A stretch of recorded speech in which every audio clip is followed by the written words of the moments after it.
So good morning, everybody, and welcome to Continuing Professional Education Services Hot Topics. And we are glad you could join us this morning. We have a great hot topic from a young man who's new to the industry, and he really is starting out. We want to give him all the support we can. We'll get into his bio in a second, but I just want to go through some ground rules again.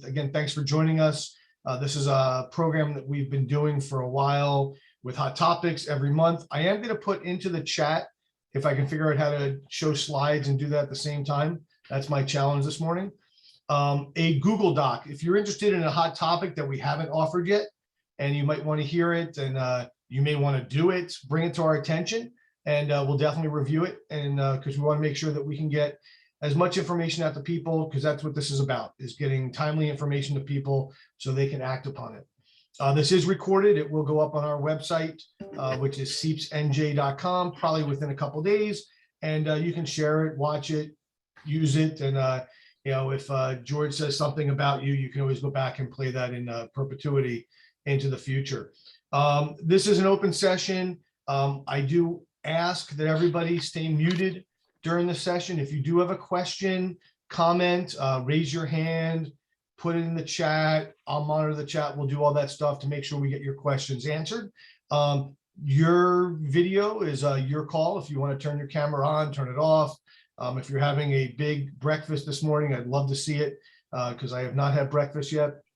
But otherwise, that's totally up to you. And other than that, we've been doing this for 2 years now. I think everybody knows the Zoom or Teams decorum, so we'll hold everybody to that. With that, with us this morning is Julianne Masago. She's our Director of Operations at CPES, and the person who makes sure that we get into the room and that we're all in the right place. There's no credits for this. You don't have to worry about that afterwards. So we're going to jump right in because, as Dr. Berkowitz will tell you, he has spent a lot of time on this. And is ready for today. So I really don't think he needs an introduction, but Dr. George Berkowitz has been in the environmental industry since the day he was born, back when that R on his shirt, was on the Queens College campus, and professor at Rutgers University, spent years at DEP, spent years as a consultant, and is currently at JHB LLC, which is his consulting firm. And everybody thought that George was retiring, but I will commend anybody in this industry who fully retires. I don't think this is a field that we completely step away from. I think it is something that's in our blood. We don't necessarily do it for the money. We do it because we want to see things done right. And George is definitely somebody who has fought for that over the years. And definitely, those LSRPs who were on the call, as well as myself, George was one of the driving forces behind the Site Remediation Reform Act, which gave us the LSRP program. So now that I've pumped his head up enough, we will turn it over to George, and he will take us on his merry way. George, just give me the beep sound from the film strip when they used to crank it back in the elementary school as to when I should turn the slides. You got it, Phil. Phil, thank you. Kind of scared about the number of people who signed up for this Hot Topics. I don't know what exactly you were expecting, and I'm sure I'm not going to live up to expectations. So I want to lower expectations and tell you what this isn't. This is not going to be a chemical specific discussion. It's going to be a process discussion of how hot topics emerge, and for those who have seen my R on my sweater, I can tell you what it stands for. It stands for Rutgers. It does not stand for rant, although I am noted for rant. And if you want to hang on after my hour, 9 o'clock, I would love to give you a rant about what's going on at DEP, because I am very, very concerned. I'm very paternalistic relative to the Site Remediation Reform Act. And in my opinion, it's being gutted, particularly professional judgment. So I'll save that rant for later. And the other thing it's not for is for Russia. And that's where I'll just leave that. The boogeyman is the emergence of contaminants of emerging concern, is the boogeyman that you just don't know where it's coming from. Phil, give me the next slide, please. I'm going to, I don't know if you're being blocked out of this. I'm going to reference two books. If you really want to see how emerging contaminants evolve, take a look at CRC's book called Emerging Contaminants Anticipating Developments. I think it's only about 100 pages. It's a great book. It's a great book. And much of the information that I'm going to give you today has been plagiarized from that book. The other book I want to reference for you is the Emerging Contaminant Handbook. I don't know if you can see all that. Portion of that's blocked out by mine, but that's okay. This book to me, if in fact, it spends, I think about 180 pages of the 400 pages on, well, you can't see this because you're not looking at me. It is a great book, particularly when it comes to PFAS. And like I say, 180 pages are spent to PFAS. Everything you ever wanted to know about PFAS is in this book. The problem is it's probably going to be outdated in the next couple of years because there are going to be other contaminants that emerge that will then occupy our discussion. One could argue right now that at least in New Jersey, the PFAS, the three PFAS chemicals are not PFNA, PFOA, PFAS, are not emerging anymore. By including them in standards, the assumption is that the toxicology is known. The assumption is that the exposure is known. The assumption is that the chemistry is known, and we have abilities to detect it. That mitigates the term emerging contaminants. These contaminants have emerged in the state of New Jersey, not necessarily all over the country. I do want to reference one other point and one other reference. So I want to reference a reference. CDC.gov is a great source of chemical information, particularly if you go to ToxFAQ, TOXFAQ. And you can look up pretty much any chemical that's in the marketplace or not in the marketplace. And it doesn't mean that all the definitive studies have been done. It's a great reference source. It used to be the same thing at ATSDR, Agency for Toxic Reporting, ATS Toxic Substances Reporting is also a great reference, but this has been subsumed. That ATSDR has been subsumed by this ToxFAQ. Okay, let's go, Phil.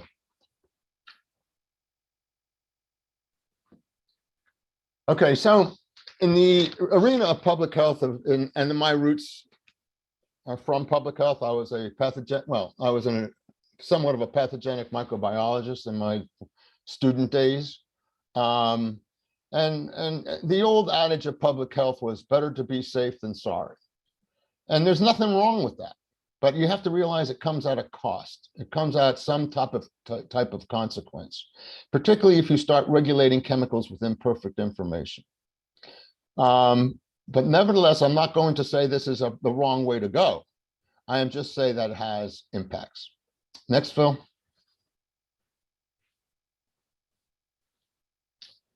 So the types of information that we have to deal with, know the known. So many of the chemicals that we deal with that we are routinely accustomed to dealing with. Don't forget, there are 450,000 chemicals. I don't know anybody who has the ability to know 1/100th of what's going on in 450,000 chemicals. Maybe 1,000, maybe 1,000,000th. I don't know. Millionth doesn't work because it'd be only 0.45 chemicals. But at any rate, know the known, know the unknown, know what you don't know. Know what you don't know. And the last category is you have no idea what you don't know, or you don't have any idea what you know because you just don't know what's going on.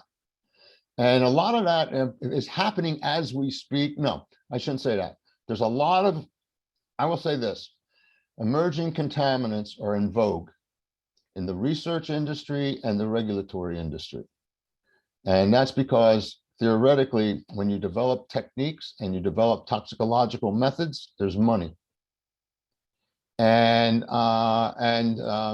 by releasing the ability to monitor for parts per trillion in water supplies for certain chemicals, really speaks to the issue that the analytical tools are really becoming incredibly sophisticated. Next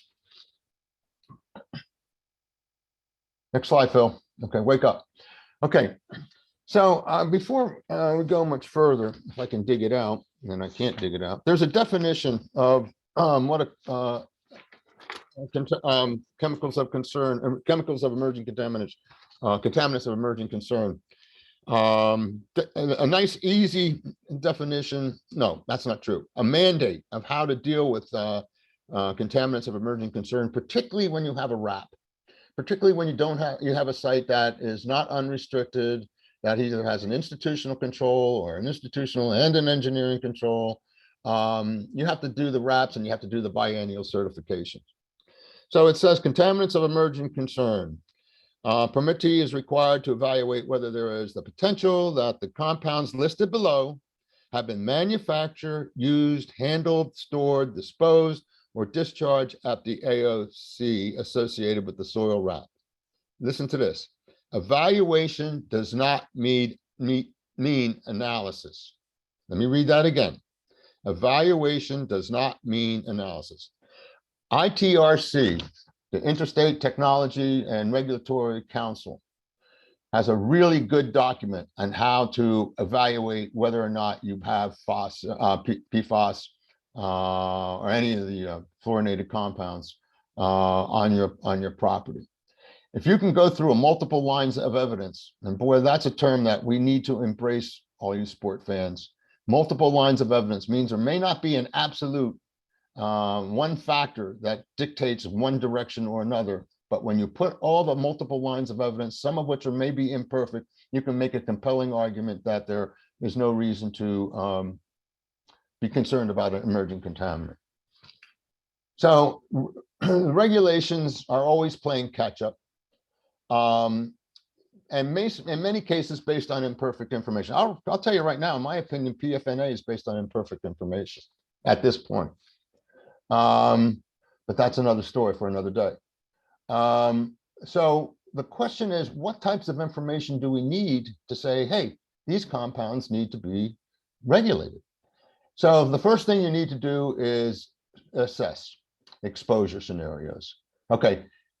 Well, how do you know if there's exposure if you can't analyze for it? Well, you can take a look at other indicators, and we'll talk about what those indicators are a little bit later on. How much was in production? How was it used? Et cetera, et cetera. How was it disposed? Where was it manufactured? Any consequences in manufacturing that are known? Persistence is another biggie. You know, if you have a compound that's really critical and it hydrolyzes in 2 days, who cares? Who cares? You know, you might have an episode for that last 2 days and it's over with. But if the chemical is persistent, like the PFAS chemicals are, you know, all of you people who are in the scientific community know the strongest organic bond exists between carbon and fluorine. And that's why it's so persistent. It's almost impossible to break. The toxicological information is one that is a difficult one to really come up with a definitive answer of really what the toxicological thresholds are for these chemicals. And then the analytical methods. You know, you struggle with, okay, we like to have standard methods because why? They have to be defensible. And some of them have to be defensible in court. So if in fact the analytical method has to evolve, it has to be screened, it has to be accepted, it has to be tested, all that neat stuff, it takes time. And I will tell you right now, I think it was 1,4-dioxane, DEP started trying to promulgate a standard back in 2010, and it was shot down simply because they didn't have the good basis and background. And by the way, nobody could analyze for it at that point in time either. The other point is that you can't lose sight of is their social drivers, whether it's politics, government, and don't discount public perception. All right, now I get a daily email blast on talc, TALC. Don't ask me how I got on that list, but some lawyers are trying to conjure up a lawsuit and probably will, and they're trying to rattle the cage and try to get people to sign on. But every day I get a message about talcum powder. Next. Hello, Phil. Okay. All right. Sorry, I spilled coffee on my mouse, so it's sticking. I apologize. Did it run away? If it did, I wouldn't have to worry about this. So this is just the beginning. The 1,4-dioxane, we're dealing with regulating the parts per billion, which equates to 330 parts per trillion. PFAS in the water supply, PFAS, PFOA, let me try it again. PFOA, PFAS, and PFNAs, 13, 14 parts per trillion. This is just the beginning, particularly in drinking water, because you can clean up the samples pretty easily in drinking water. Soils are different animals entirely. It's just the beginning. Next, Phil. So I don't want to go over. I can't even read it. I don't want to go over the differences between the poly and the perfluorines. There's at least 3,000 compounds of PFAS, for example, and we choose to regulate 3. They're persistent, obviously, because of the carbon fluoride bond, fluorine bond. But we've chosen to regulate right now in drinking water 3 that are down to the part per trillion level. They're ubiquitous. Commissioner McCabe is on record as saying these compounds are ubiquitous in the environment. Therefore, should we call them anthropogenic pollutants? And does that give you a get out of jail free card in certain instances? If you, and that's a question for the regulators to wrestle with. But it's an interesting one, and particularly when the commissioner of DEP, then commissioner DEP, says these compounds are ubiquitous. And oh, by the way, what impact does that have on people trying to sell their homes if they have a private well? Interesting. Next. Okay, so now US EPA under TSCA draft reviews has indicated that, and this gets to the point that these things are going to start coming at us fast and furious at some point in time. October 21, US EPA announces future IRIS updates. IRIS is an outdated database, as we'll talk about later, and it's been updated. IRIS is where you get your reference doses, your carcinogenic curves, your dose response curves, and all that neat stuff. And US EPA has announced that 5 PFAS compounds are going to be added to the IRIS database. But look at the last one. EPA has not accepted the toxicological data that's associated with PFNA yet. I think it will, but next, DEP has, next slide, Phil. Wake that mouse up, Phil. DEP has decided that from an interim standard and based on the Drinking Water Institute recommendations, there is a Drinking Water Institute that makes recommendations to NJDEP as to drinking water standards, so safe drinking water standards. So they have decided that there is enough information to promulgate a interim standard. So what is a part per trillion? A part per trillion, 1 second in 12 days is a part per trillion. 1 second in 32 years is a part per billion. 1 second in 32,000 years is a part per trillion. Just to give you a frame of reference, that every time we come up with a new standard that goes into the next 3 orders of magnitude, that's what happens. Next slide, Phil. Hey, George, I know you have a lot of slides and a lot to cover, but a question came up that according to testing of Superfund sites done by US Senate for EPA, not all Superfund sites have PFAS. So how can these compounds be classified as ubiquitous? Yeah, they are ubiquitous. It's a question of the analytics. I think we're probably looking at old databases that had Superfund classification of what sites were contaminated where you didn't have the ability to analyze PFAS in drinking water at parts per trillion. That would be my answer. Okay, so let's talk about what happens. And this is kind of like the law of unintended consequences. The discovery of DDT, the discoverers, I should say, of DDT were awarded a Nobel Prize for science when they realized that it could be applied as an insecticide and prevent people from being exposed primarily to mosquitoes carrying the malaria protozoa, I guess it is. Undoubtedly, DDT has saved thousands and thousands upon thousands of lives. And was it justified? Absolutely, it was justified. The use was justified. But in the law of unintended consequences, because we didn't have perfect information, and even if we had some of this information, I'm not so sure it would have changed the use of DDT in many situations, and probably shouldn't have. But clearly, the impacts on humans were not well understood. The impacts on ecoreceptors were not understood, and the ability to monitor the impacts were nascent, if existent at all. So DDT, next slide, Phil.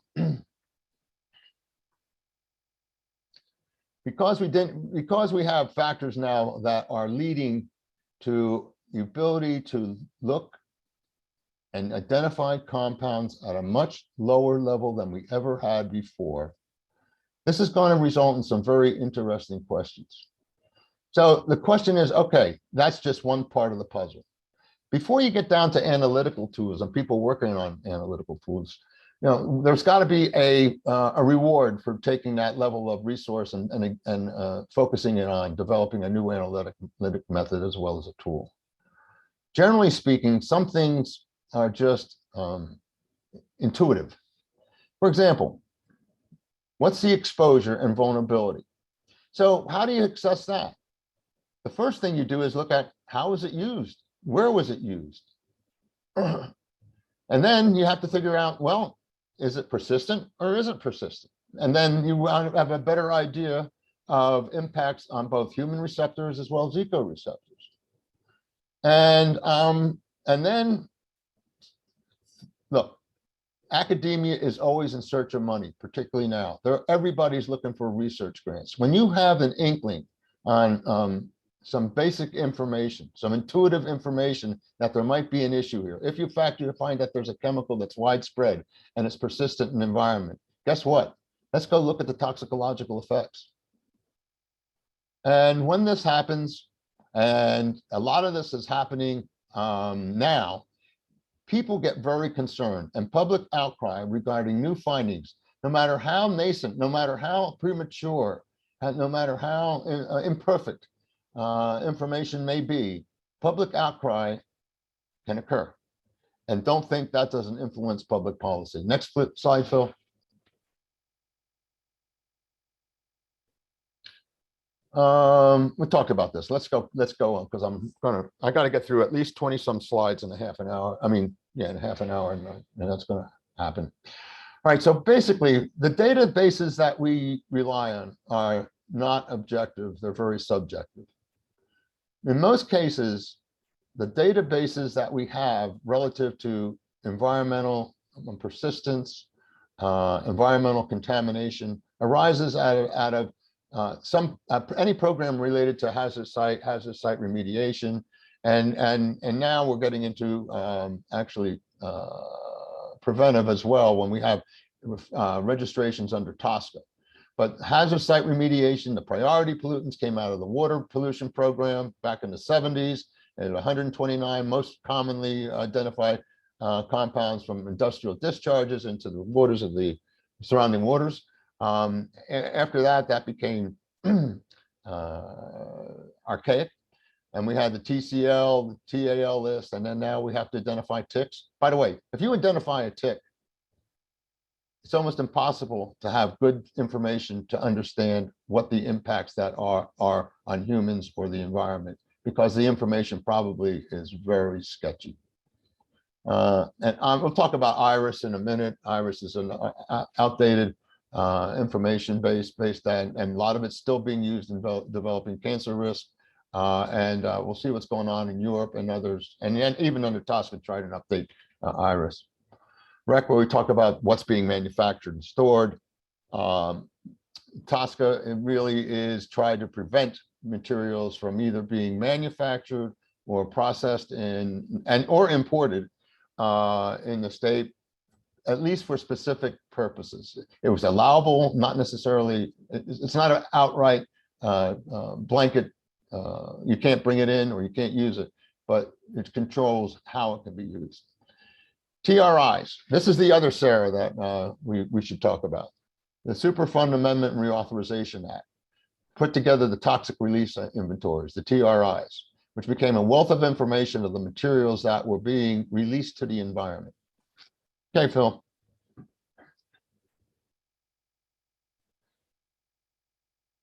So my point simply here is that in many cases, the chemicals that we look for are the chemicals that we know about. Let me say that again. The chemicals that we look for are the chemicals that we generally know about. That's why we have the TAL, the TCL list, plus the TCL list with plus 30 compounds, or volatiles, semi-volatiles, etc. TAL, the inorganics. We have to realize that there's a whole gamut of chemicals that we don't look for. And we'll talk about the ability for GC mass spec to identify chemicals versus how we use it in a second. I want to jump down to the last one. The primary database used to identify hazardous materials relies heavily on the integrated risk information system, specifically for cancer slopes, referent doses, all that neat stuff. Came out in 1988. Came out in 1988, or actually it wasn't available to the public in 1988. And it continues to be updated, but still a preponderance of the information still relies on old data. Next slide. Benzene example out of IRIS. First online file, March 1988. Updated for chronic oil exposure, 2003. That's it. That's it. Next slide. No, there you go. Benzene. No, I'm sorry. Try TCE. First online, 1987. Oil reference dose, 2011 has been updated, and so forth and so on. Has been updated in 2011. That's it. That's the information we're using. Okay, next. So the chemicals that we look for are the chemicals we know that are being regulated. And that whole other universe of chemicals, the rest of the 450,000 chemicals that are out there, some could be landmines, but you can't look for 450,000 chemicals, or at least that's what we say. So when we have the 141 plus 30 TCLs and the 24 target analytes, mass spectra can analyze for 250,000 chemicals. GC mass spec is capable of analyzing for 250,000 chemicals. And how many of us are interested in doing that? And the answer is probably none. Why? Because most of the chemicals that we look for are the chemicals that we have to deal with the regulations. They're the ones we're going to look at. So we really don't care about everything else. And identifying these peaks is not necessarily an easy way of doing business either. It's intensive, costly, and some of it has to be done manually, believe it or not, in this day and age. And by the way, this is an aside. If you ever read the book Tom's River, you're going to come across a guy by the name of Floyd Jenicola, worked for DEP. Floyd used to work for me. I actually had to shelter Floyd from the rest of DEP. And Floyd identified the dimer that he believed was associated with the cancer risks. And it's an interesting story, and I don't have enough time for it. But the point is, we should not necessarily, in view of the fact that we know we're only looking for a very small spectrum of the universe of chemicals. Fine, that's good. And maybe there's compelling reasons why we're locked into that. And there are compelling reasons why we are locked into that. But what we should do is analyze the data to see if there are other stories being told. And what I mean by that, and being a microbiologist, when we look for contaminated fecal oral contamination in drinking waters, we don't look for salmonella. We don't look for shigellosis. We don't look for typhoid, I'm sorry. We look for E. coli as an indicator that they could be there, and maybe it warrants further examination. Or we just accept that indicator concept and say, no, we're not going to use it. So what I'm saying is, you should really try to evaluate what chemicals are present and see if it's trying to tell you a different story. Next. I'm going to skip that. Well, I'm not going to skip this because, I'm going to skip it because I deal with it right here. REACH. REACH is a product of the European Union, the European Chemical Agency. And it's a very aggressive agency that is looking to compile more accurate information regarding toxicological and ecotox data. It has 25,000 chemicals on its list. And it also takes iris information and updates iris information as well. REACH has a newsletter. All right. So if you were to go online and go to the European Chemical Agency, which is a product of the European Union, and I'll talk about that in a second, you will find that there's a lot of information and a lot of updates being given. TSCA had a reauthorization in 2016, the Frank Lautenberg Act, named after him, that really kicks TSCA into gear and says, look, you guys got to start doing a better job of these chemicals and try to better understand where your high priority chemicals are and how they need to be regulated. Right now, there are 90 such chemicals in queue that are going to be considered high priority chemicals. Next. I don't want to spend a lot of time on the European countries, but the European Union, excuse me. You know, the European Union has things bigger to think about than emerging contaminants right now. And I'm not going to say anything more about that. But there is the European Chemical Agency, which exists under the European Union, and as we talked about. But just to tell you, on February 2nd, it is seeking additional information to authorize 8 additional chemicals for control, not necessarily exclusion, but just control, including how lead is going to be permitted in Europe. The use of lead, how it's going to be permitted in Europe. Next.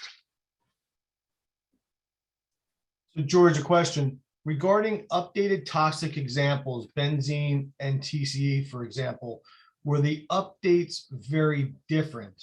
And as a follow-up, is REACH finding similar large changes to formerly published cancer values and high values? I'm not going to answer that because I'm probably not qualified to answer it, but I would suggest that there is significantly novel new information, and whether it does change the cancer values, I don't know. I don't know, and I'm not qualified to answer it.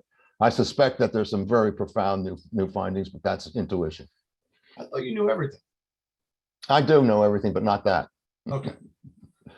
And then TSCA substance we talked about. TSCA is really, again, EPA has been kicked in the pants and said, look, you got to guys, and that's why the 2016 amendments occurred. You got to start looking at pre-manufacturing of chemical compounds. You got to register them in order to engage in registration. Use of those chemicals. You may have to identify the risks and exposures, the persistence, all that information, and you have to identify any significant new user of the chemical and substance have to be identified. They maintain allegedly an inventory of 95,000 substances and chemicals, and it also includes any chemical that's being imported or exported. I don't know if I'm going to make it to the end. Next.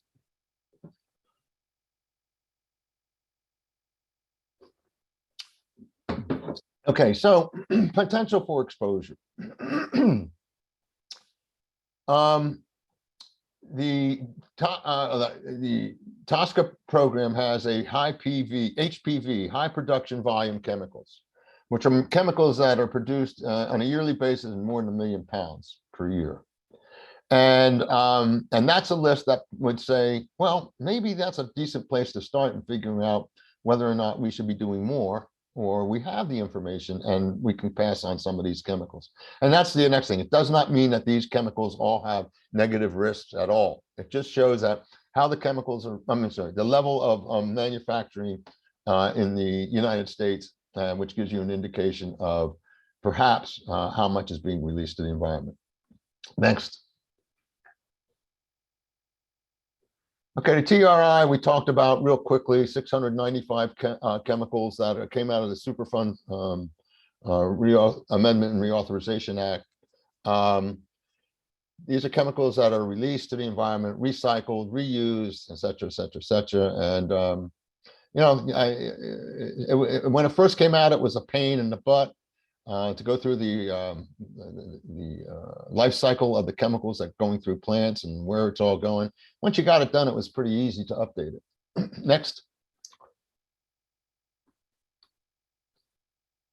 A couple of, well, there's a unregulated, I love this one, unregulated contaminant monitoring rule.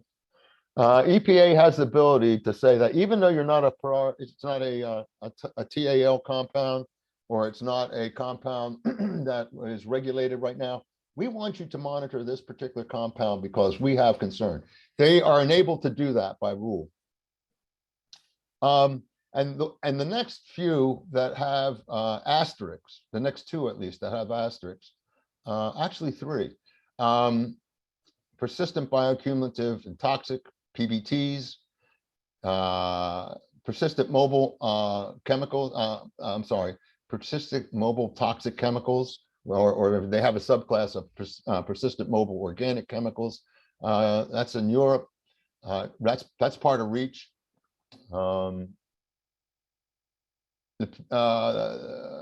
Substances of very high concern, again, it's part of REACH. 197 chemicals. I love that. Substances of very high concern. And what that means, presumptively, there's information that is causing concern and thinks that it should be regulated. And now you're starting to look for different toxic impacts. This is important. Acute, chronic. That's what we always dealt with. Acute, chronic. Now you're dealing with things like endocrine disruptors, carcinogenic, not just carcinogenic, but fertility information based on fertility exposure due to fertility disruption, so forth and so on. It's a whole new ball game in terms of toxicity. Next.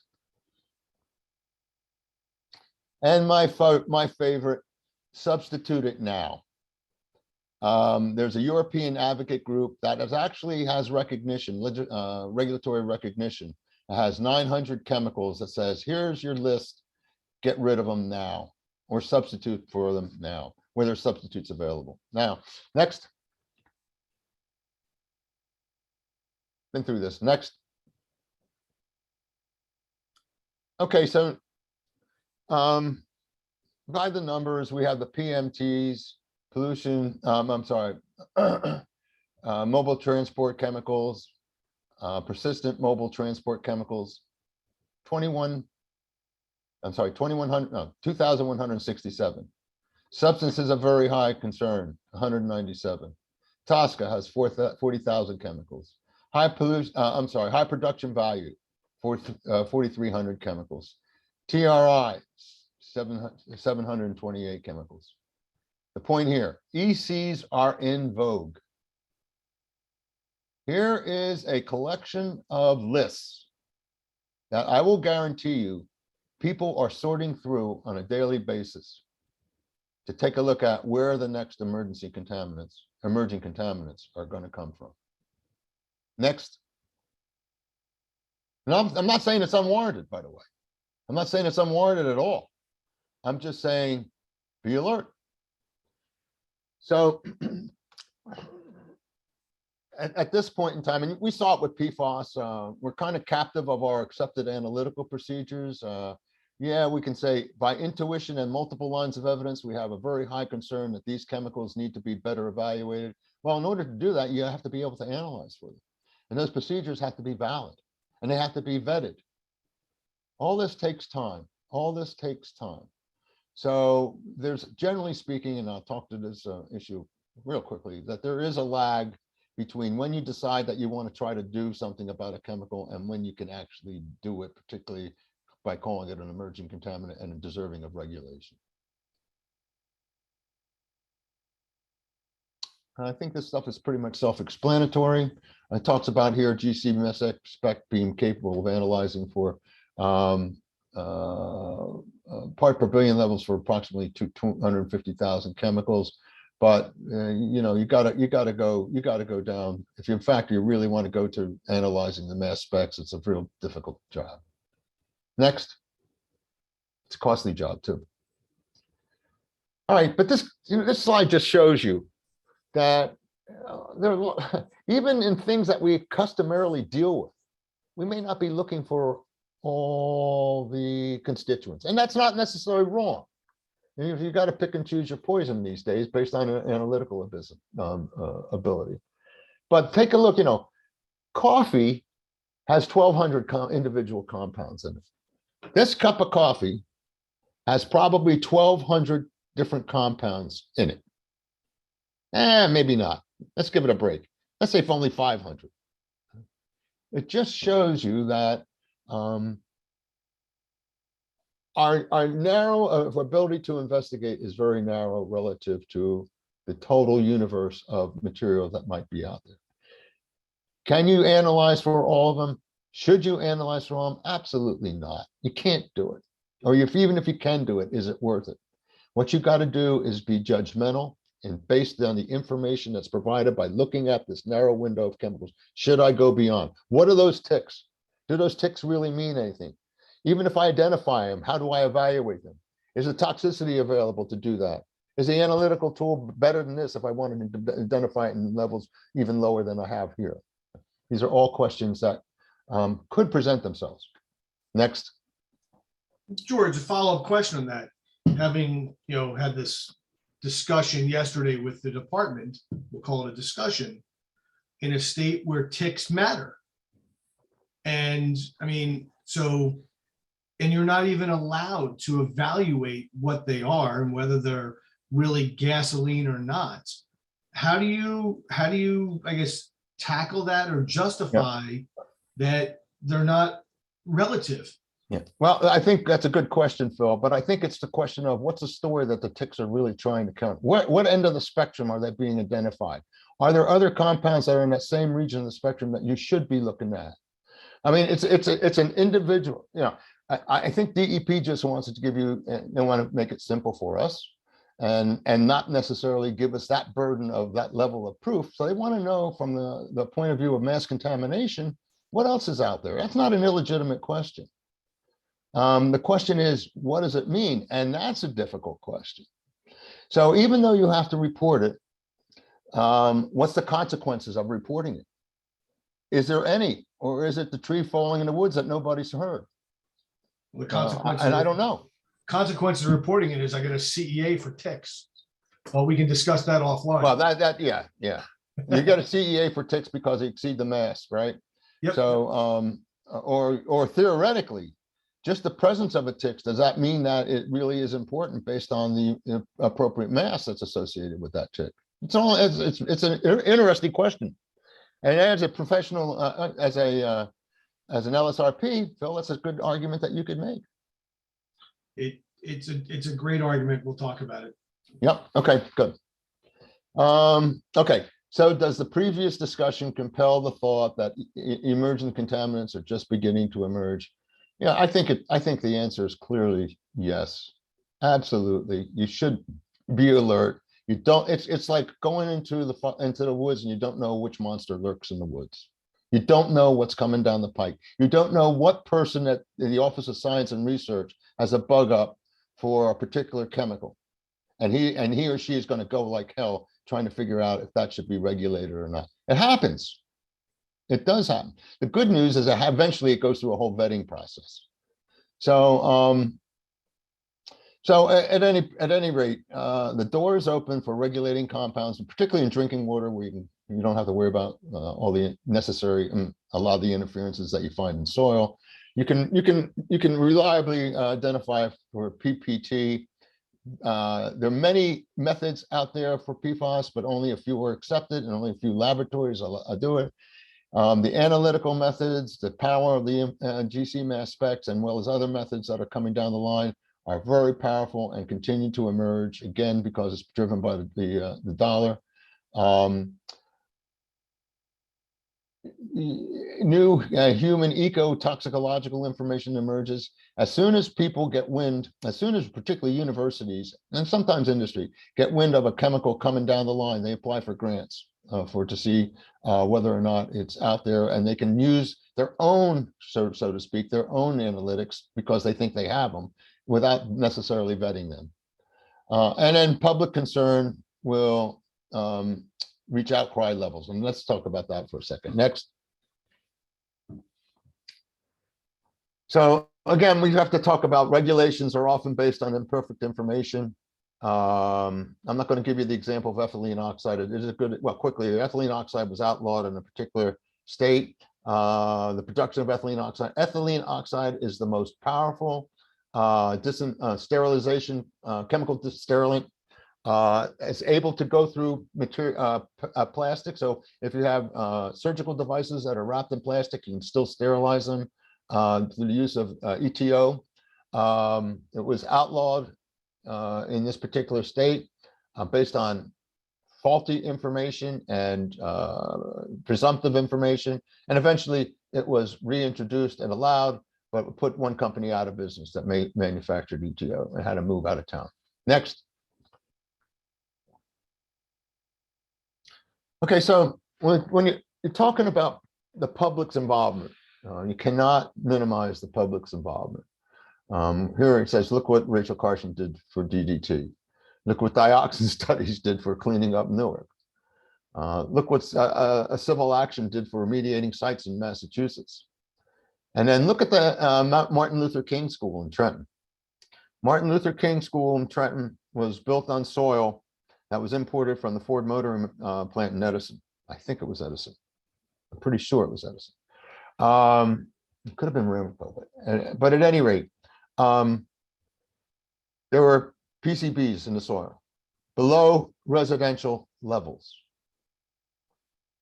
PCBs in soil below residential levels. The foundations were set, the walls were coming up, and the initial reaction of the mayor was, it's okay. But that lasted microseconds. They tore everything down, took the soil out, and started all over based on public reaction. Next. And look what Kitty College has done for New Jersey. We didn't have this site remediation, the Site Remediation Reform Act until Kitty College. And Kitty College was a landmark bill, caused a landmark bill to occur and created the LSRP program, which I thought, quite frankly, was a good move. But of course I would. Next. How are we doing on time, Phil? 10 minutes? All right, I'm going to run through these. Paraphrase Professor Peter Salmon of Rutgers University. I don't necessarily agree with this, but this is his statement. Decision to take some action regarding some environmental issue is largely determined by 20% technical scientific information and 80% public concern or outrage. I don't agree with that, but I do that there is a component, a significant component that's associated with how the public perceives the need for regulatory action. Next. I don't know what that is, Phil. There we go. I touched upon this real quickly. Acute and chronic used to be our toxicological endpoints that we would look at and determine whether or not there was regulations required. But now you're looking at things like neurotoxins, disruptors, reproductive impactors, so forth and so on. Whole different ball game. Next.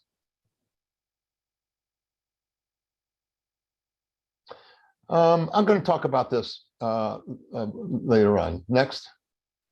The point that, yeah, let's go. Regulatory lists generally lag years behind toxicological and exposure issues, which have been reliably identified. That's because regulations has to go through public process, or should go through a public process, and it should be developed slowly and diligently. But what that means is if you allow them to play out, there's some things that you can't do and cannot, there's some things that you just can't do unless it's dictated by an emergency situation where you can promulgate an emergency rule. That's not going to happen. So commonly these issues take around 5 to 10 years to play out before you will have a new standard. And that means that people have got in those 5 to 10 years, some people have to read the tea leaves in the laboratory community and say, hey, we got to start taking a look at developing analytical methods and being able to have the tools to implement those methods. Okay, next.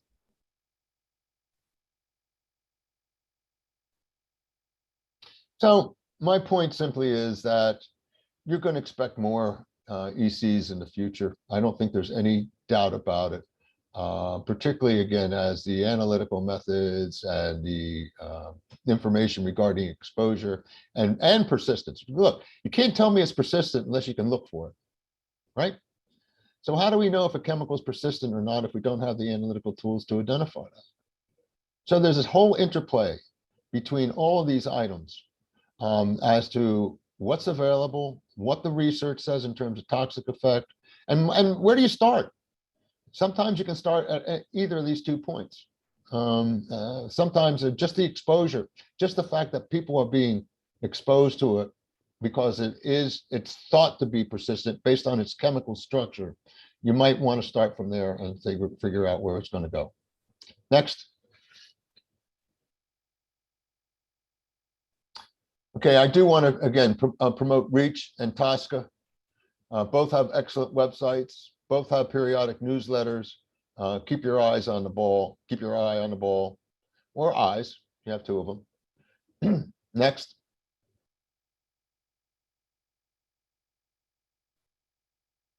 We talked about this, but we're generally right now, we're still, emerging is the right word.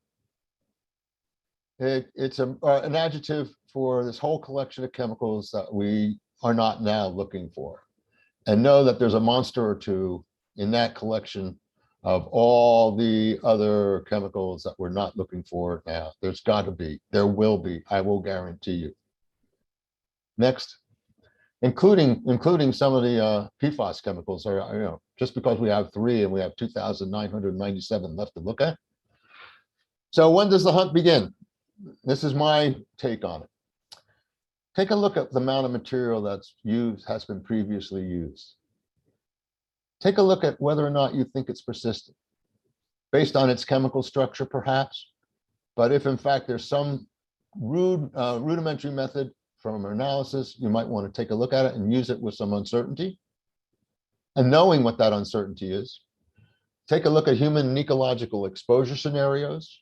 If it's persistent, is it going to be bioaccumulative? Is it not going to be bioaccumulative? Again, you might be able to figure that out just based on the chemistry and lipid solids and non-lipid solids and so forth and so on. But then once the exposure is known, is that exposure hazardous or toxic? That's a big one. That's the one that they're going to have a plethora of information that needs to be sorted through. And if you don't have a plethora of information, you probably shouldn't regulate it. That's one of the problems. And then the issue about public outcry.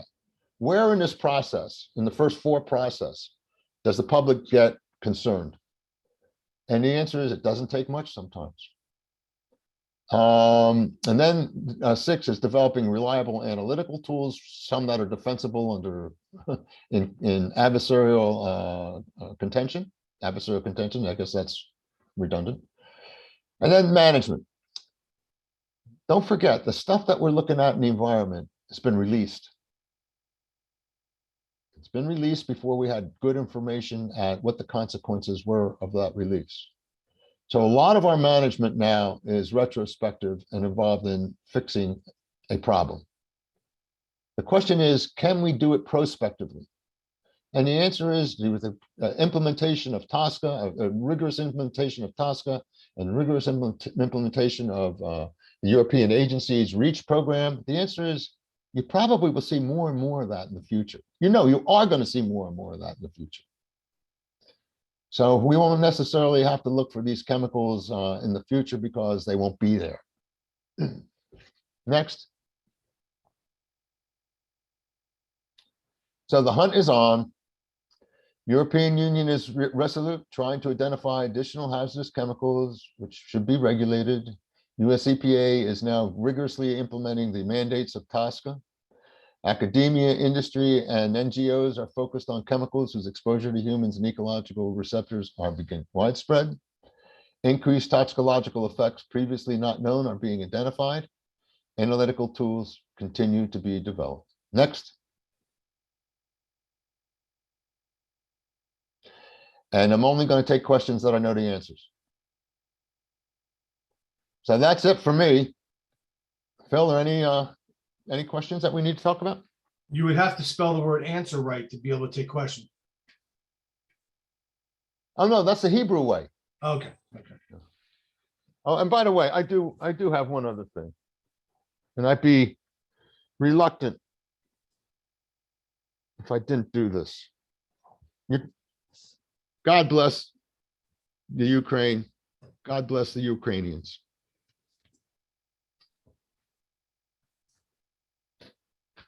That's it for me. Okay, we are at 8:57, but if anybody has questions, you can either raise your hand or put it in the chat. We'll call you forward. I'm gonna thank you there. Thank you. A couple more Thank you. thank-yous. Any questions? Anybody want to say something to George? You can raise your hand. We can unmute you. Or you can censor it, can't you, Phil? I could. Yeah, good. Yeah, just in case. Yeah. But no, George, that was great. I think you took us through the evolution. You took us through where it goes. And, you know, it's interesting. You talk about Tom's River. And I mean, you know, Tom's River is a good example of a tentatively identified compound that was identified by I guess, by your colleague. Yeah. Well, the backstory to that really is that Phil Giannicola was one of these mad scientists that was getting kicked out of all of his other divisions. And I was running the Hazard Site Mitigation Administration. And a guy by the name of Scott Santor knew Floyd and said, this guy's brilliant. You just got to find a place for him. I said, okay, put him in the back room and let him do whatever he wants. And because he was a great chemist. And Floyd went to work trying to find a dimer. I'm sorry, he found a dimer, which is just two like molecules hooked together, hence the word dimer. And it was never proven. Toxicologically, it was never proven. But it was very presumptive that it seemed to be commonplace in the waters that were of the people that were affected. And if you haven't read that book, Tom's River, shame on you. Yeah. Shame on you. It is a great read. It should be a movie. I'm not playing any of the parts, so I can promote it. But at any rate, it is a great read by Donald Fagan, Tom's River. Buy it. I do believe, and don't quote me on this, I do believe that Danny DeVito is in the process of producing that and directing it into a movie. Boy, I would love to see that. Maybe there is a part I can play. What do you think? I'm going to reserve comment. We're still recording. All right. Thank you, everybody. Everybody be safe. Thanks for we do these things. We don't get any money for doing these, and not that money is the ultimate drive. We do it because we can do it and because we should do it. And we got a few more coming up that I think are going to be good. We're looking at one for alternate fill too. So George, the question just came in. Give me examples of MLE. Of a what? MLE. I don't know what MLE is. I'm missing that one. MLE. What's MLE? MCL? Maximum contamination limit? No, I don't know. Multiple lines of evidence. Oh, multiple lines of evidence. Oh my God. It's professional judgment. If you're an LSRP and you're not using multiple lines of evidence, you're not doing your job. It means compiling different facts and being able to justify those different facts, which are not necessarily definitively conclusive relative to the issue at hand. But when you put them in the aggregate, you're enabled to make a professional judgment that the likelihood of doing what you think is doing is highly likely. I use it all the time. It's the fun part of the job, guys. Right, and your lines of evidence, really are site specific and can be applicable, based upon, everything. I mean, again, especially on these sites now, and I don't want to go on, a rant like George says he's not. But, those of us who've been working on some of these sites for 30 plus years, you can establish your lines of evidence going back 30 years, whereas most of the people who are reviewing the permits are looking at 6 months, 2 years. And it's Yeah. more than, these permit applications are more than just the past 2 months. And there's, you can only put so much into reports sometimes. Well, Phil, since you opened the rant door, and since it's not only, it's according to my watch, it's 9:02. I am very concerned about. Should I turn the recording off, George? No, keep it on and turn up the volume.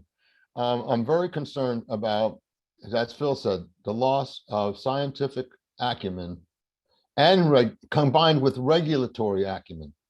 One without the other is not enough. But what's going on in the department, the literal definition of remediation, the literal definition of what clean fill is, when it's completely unfounded and actually in conflict with DEP's own guidance, is bothersome to the point that it needs to be called out. And that's my mission. Okay. I don't need to say anymore. Again, George, fantastic. Thanks for all you do for all of us and for CPES and everything. And I will talk to you this afternoon. For all of you who joined us today, thanks for your participation. Hope to see you again at another upcoming program. We do have ethics training on April 6th. It's a morning session, virtual only. And then we have investigating chlorinated contaminated sites. I think that's March 30th. And Stu Abrams. It's great. It's a great hour. I mean, it's a great 6 hours. Yeah. Don't miss it. That's in person at the Eco Complex in Bordentown, New Jersey. Right. So I